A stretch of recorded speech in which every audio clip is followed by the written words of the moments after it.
بسم اللہ والصلاۃ والسلام علی رسول اللہ۔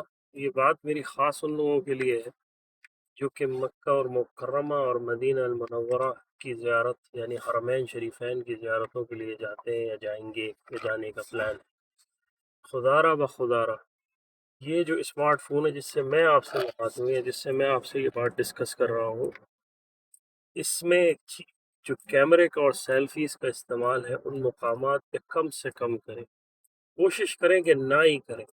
یہ بہت بڑے مقامات، یہ بہت بڑی جگہیں، اگر یادداشت ہی ہمیں ان کی دل میں رکھنی ہے، ان کی یادداشت ہی رکھنی ہے تو ہم ان کو دل میں رکھیں کہ ہماری جو آنکھیں ہیں جو دل کی آنکھوں سے ہم ان کو دیکھیں۔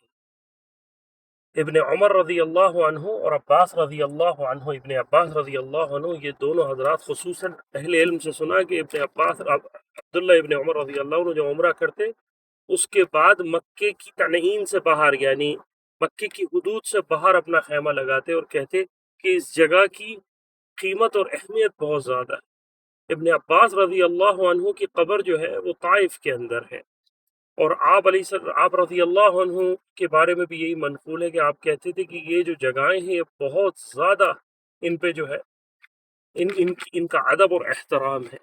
اب ہم ایسے مقامات پہ جا کر سیلفیز بنائیں، حرم کے اندر عبادتوں کے اندر اپنی آپ کو ایکسپوز کریں، فور واٹ، کس لیے؟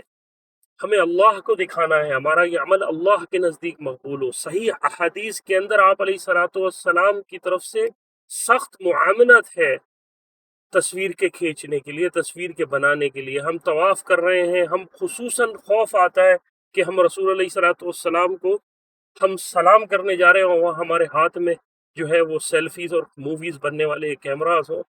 ڈر لگتا ہے کہ کہیں ہم سے کوئی بہت بڑی خطا نہ ہو جائے، ہم کسی بڑے گناہ کے مرتکب نہ ہو جائیں اور ہمیں یہ پتہ بھی نہ چلے کہ ہم گناہ کر چکے ہیں۔ خدارہ بخدارہ اس بات سے احتیاط رکھیں کہ یہ دونوں جگہیں بڑی قیمتی جگہیں ہیں، انسان عبادات کے لیے جائے۔ تصویر کی ایکسیپشنز جتنے بھی اہل علم نے دی ہیں وہ اس وجہ سے نہیں دی کہ ہم ان کو یہاں گھماتے پھریں اور یہاں تفریح مقامات بناتے پھریں، ہمارا فیس بک پہ، ٹک ٹاک پہ، واٹس ایپ پہ اپنی چیزوں کو بتاتے ہیں۔ دین کی اصل اساس کو سمجھنا، دین کے اصل مزاج کو سمجھنا ضروری ہے۔ جو دین ہم سے چاہت ہے وہ ضرورت ہے، اور وہ دین آپ کو اللہ کے رسول علیہ الصلوۃ والسلام کی اتباع کرنے والے اصحاب رسول اور تابعین اور تبع تابعین جو اہل علم و فقہا ہیں ان سے ملے گا۔ اللہ تعالی ہمیں صحیح بات پر عمل کرنے کی توفیق عطا فرمائے۔